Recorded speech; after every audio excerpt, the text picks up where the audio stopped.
O número de crianças e jovens que crescem em abrigos no Brasil crescem também a cada dia, esses números, infelizmente, né? Só que existem, além da adoção, outras formas de acolhimento dessas crianças e desses jovens. Vamos conhecer?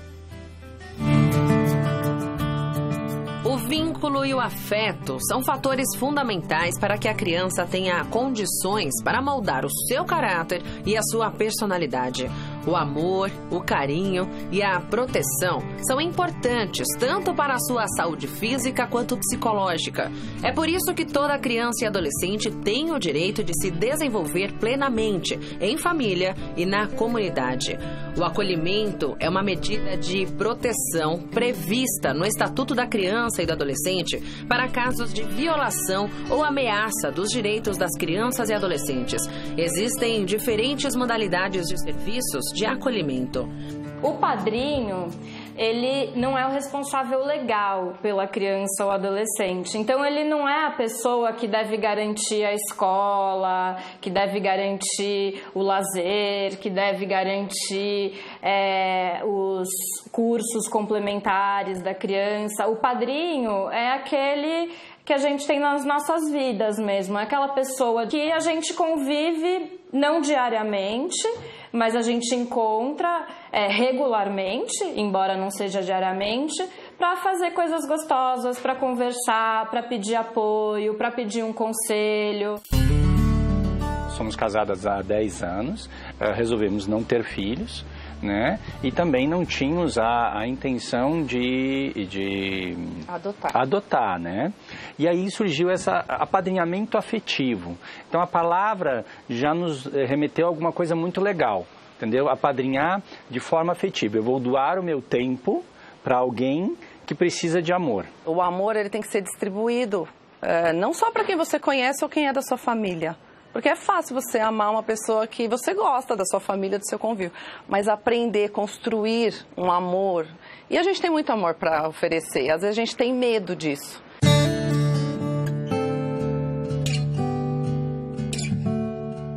Na família acolhedora, o bebê ele está sob responsabilidade dessa família, em parceria com a equipe do serviço e em parceria com a Vara da Infância e Juventude.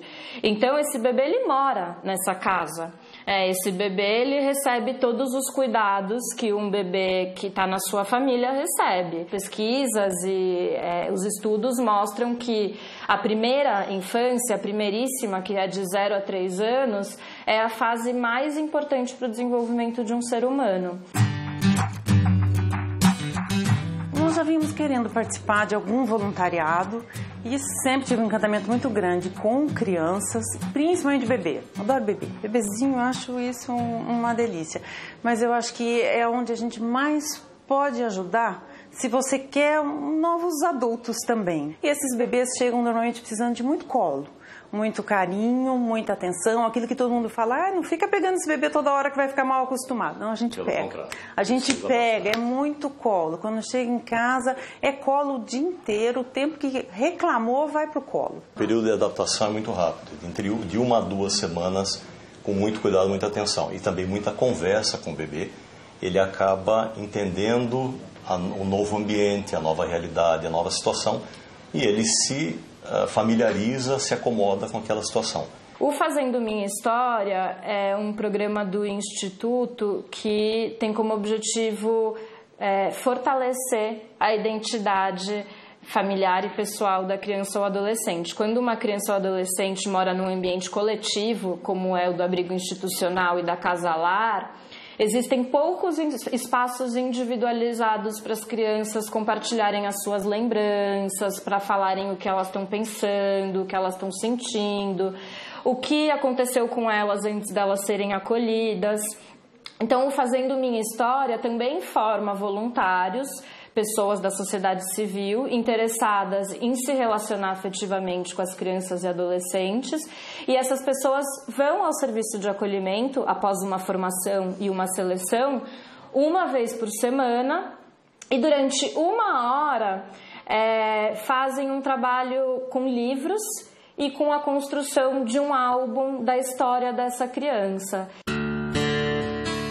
Atualmente, há aproximadamente 40 mil crianças e adolescentes acolhidos no Brasil. Um tempo a mais para brincar, fazer um elogio, entre outras atitudes simples, podem interferir significativamente no futuro dessa criança e como ela passará a interagir com o ambiente em sua volta.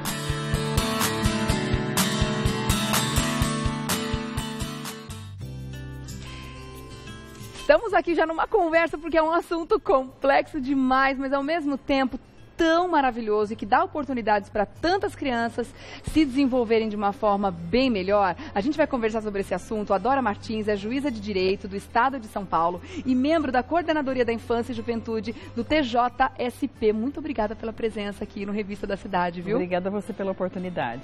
E é um assunto que, ao mesmo tempo que demanda, tem ali várias situações diferentes em que a pessoa, querendo, pode participar, são modalidades diferentes que as pessoas podem entender ou se enxergar dentro daquela modalidade, né? Por isso que é interessante existirem justamente essas diferenças. Vamos explicar, então, antes de mais nada, qual é a diferença entre a adoção, o apadrinhamento e o acolhimento familiar. Isso, estão encaminhando agora em São Paulo vários desses projetos, porque antigamente você tinha uma ideia. Olha, a criança não pode ficar com a sua família de origem, né? Primeiramente, o Estado deveria garantir que a família de origem se sustente. Né? Uma hora que isso não acontece, essa criança, por alguma razão, tem que ser acolhida, tem que ser protegida pelo Estado, o Estado tem duas alternativas. Ou ele acolhe essa criança numa instituição de acolhimento, que são o que as pessoas chamam de abrigos, e que são mantidos pelo Estado através de convênio, e ficam lá guardando no caso do município. Ficam lá morando, vivendo, e hoje não são mais aqueles abrigos como a ideia que as pessoas têm de orfanato, que ficava 500 crianças, 200 crianças. São casas que são alugadas ou são oferecidas pelo convênio, onde se vivem no máximo 20 crianças, e tem quarto, tem sala, tem televisão, elas vão no cinema, vão no teatro, é uma vida normal, só que não é uma vida numa família. Não é uma vida em família. E a perspectiva é que seja rápido, seja uma passagem por esse momento, até que aconteçam duas coisas possíveis. Ela volte para sua família de origem, ou ela vá para uma família substituta através de um procedimento chamado adoção. Então, esse acolhimento é o chamado acolhimento institucional. O ECA, o Estatuto da Criança e do Adolescente, há 30 anos já prevê a possibilidade também do acolhimento familiar. O Estado faz convênio com pessoas, com famílias que se interessem em colaborar e ser ela o acolhimento. Então a criança, o bebê de 0, 2, 3, até 18 anos, em vez de ir para um abrigo, que é uma instituição, vai para uma família que está treinada, cadastrada e tem uma relação de vínculo com o município. Mas isso no caso da não adoção ou então... Não, isso é acolhimento familiar que cumpre o mesmo papel. A criança fica provisoriamente numa família, sendo cuidada, vivendo a rotina de uma criança numa família. Vai para a escola, vai para a creche, passeia, uma vida normal. Mas a família é preparada e trabalhada para entender que é um procedimento temporário e que assim que a criança possa, ela irá para adoção para uma família de origem. Ou mais, ela poderá voltar para a sua família de origem. Aliás, irá para uma adoção para uma família substituta. Então, ou até que ela consiga voltar para a família de origem. Isso, se você está às vezes numa necessidade de um projeto para restabelecer o vínculo familiar. Então, quem faz adoção familiar tem que ser treinado e preparado para entender isso. Que é temporário, porque existe um vínculo, Você agora perguntou para mim, mas como que eu acolheria um bebê, ficaria com ele 8 meses, 9 meses, como é que eu devolvo? Você não vai devolver, porque você não recebeu como seu. Então você já está treinada, você entende o processo, é um projeto, é uma coisa muito séria, e você participa desse projeto nessa função de ser uma mãe temporária, uma família temporária. E sabendo que fez um bem enorme para aquela criança, porque eu imagino... Existem dados que mostram o quanto esse processo de estar dentro de uma família, ao invés de estar num abrigo, existem dados que é muito mais importante você estar numa família onde você tem uma estrutura afetiva muito mais próxima. Qualquer ser humano, e muito mais uma criança em desenvolvimento, precisa de um olhar único sobre si, não é? E o abrigo, por mais que ele seja bom, ele não tem uma individualização nesse grau de importância psíquica, psicológica, neurológica para um bebê que precisa de um olhar único para ele. Então, o acolhimento familiar é muito importante e a cidade de São Paulo, por exemplo, está preparando um projeto que em breve pretende cadastrar qualquer coisa de 90 famílias para serem substitutas ao acolhimento institucional. Tá. Não que ele vá acabar e não que ele não deva existir, porque há crianças que não vão se adaptar nas famílias e não pode ser uma coisa imposta. Sem estudo, não, né? Claro. Sem imposta. Então, mas alivia para o Estado também e traz um ganho maravilhoso para essa não criança. Alivia no sentido de responsabilidade. Não, ele vai ter que nenhuma. orientar essas famílias e acompanhar eles inclusive vão receber pagamento por isso, né? Sim. Então o Estado continua com o ônus de organizar e cuidar, né? Claro. Acompanhar. Mas de qualquer forma beneficia a criança, né? Porque você tem que pensar o acolhimento em caráter protetivo e para beneficiar a criança em primeiro lugar. Essa pessoa que acolhe, ela tem o direito de entrar com o processo de adoção depois, se ela quiser ficar com criança? Não, ela não tem nenhum direito a mais porque ela acolheu. Tanto que ela faz parte de um projeto, ela é cadastrada como família de acolhimento, uma família acolhedora, ela é treinada para isso. Se ela quer adotar, o cidadão que quer adotar tem que fazer um outro caminho para adoção. Trâmite, tá. É outro trâmite.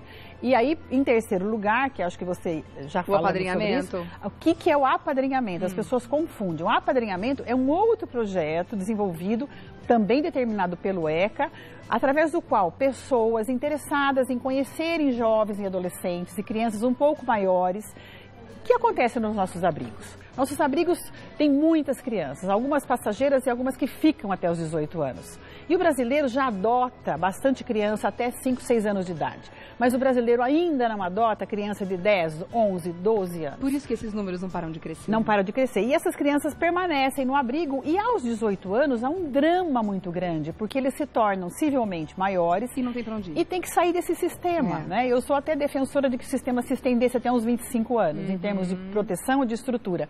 Como isso que é uma não idade muito vulnerável ainda para aos sair 18 anos não existe nenhum jovem hoje com autonomia absoluta para pagar seu aluguel, para viver sozinho às vezes. Muito grande, e a dor maior desse jovem é a ausência de vínculo afetivo fora do abrigo. Sim. Então o projeto do apadrinhamento essencialmente é isso. Você convida cidadãos a participarem de um projeto que tem treinamento também, tem compromisso de se aproximarem de jovens para se apaixonarem mutuamente e serem amigos. Para o jovem, quando sair do abrigo com 18 anos, ter alguém que diga, olha, vai trabalhar ali, não vai trabalhar aqui, não namore fulano, namore ciclano. Sabe, uma referência afetiva, alguém que te proteja, que te ouça. Tá. E tem sido muito bem sucedido esse projeto, que já acontece há 4 anos na cidade de São Paulo. No caso do acolhimento, existe também uma escolha que você pode fazer da idade, do acolhimento das famílias? Isso, o acolhimento familiar.